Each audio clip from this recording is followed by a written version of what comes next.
Japan will join a major US-Australia military exercise for the umpteenth time in a sign of improving security ties between the three countries as tensions flare over the construction of a new Chinese island in the South China Sea. While only 100 Japanese officers and soldiers will take part in an exercise involving 50,000 US and Australian troops in early July, experts say the move shows how the Trump administration wants to foster cooperation among its security allies in Asia.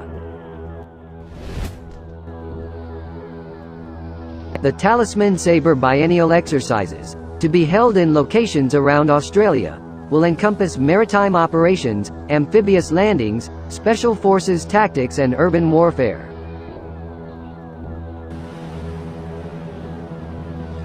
"I think the US is trying to get its allies to do more," said Ewan Graham, director of the International Security Program at the Lowy Institute in Sydney. "There is an obvious symmetry between Japan as the upper anchor of the Western Pacific Alliance and Australia as the southern anchor. All three nations have said they were concerned about freedom of movement through the seas and air in the disputed South China Sea, where China is creating 7 artificial islands in the Spratly Archipelago, a vital shipping corridor." The top U.S. general said China may impose air and sea restrictions on the Spratly after completing construction work covering at least one military runway. The Chinese spokesman said it had the right to set up an air defense identification zone, but current conditions did not guarantee this. China claims most of the South China Sea. The Philippines, Vietnam, Malaysia, Taiwan and Brunei also have overlapping claims.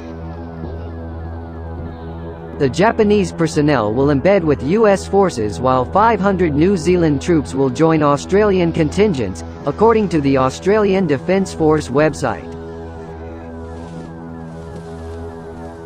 Japanese Defence Minister Nobuo Kishi considered the exercise aimed at China, telling Reuters Japan wanted to increase military cooperation with the United States and Australia.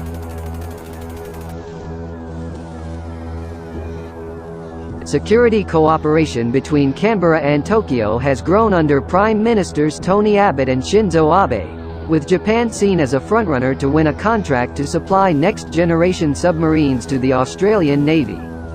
General U.S. David H. Berger has publicly endorsed such a bond. U.S. Secretary of Defense Mark Esper highlighted Washington's goal of boosting cooperation between its allies in testimony to the U.S. Senate this month. "To expand the reach of these alliances, we are embarking on unprecedented trilateral cooperation," he said. "In some cases, military cooperation directly benefits our work in the maritime security sector. For example, we are working trilaterally with Japan and Australia to strengthen maritime security in Southeast Asia and explore defense technology cooperation."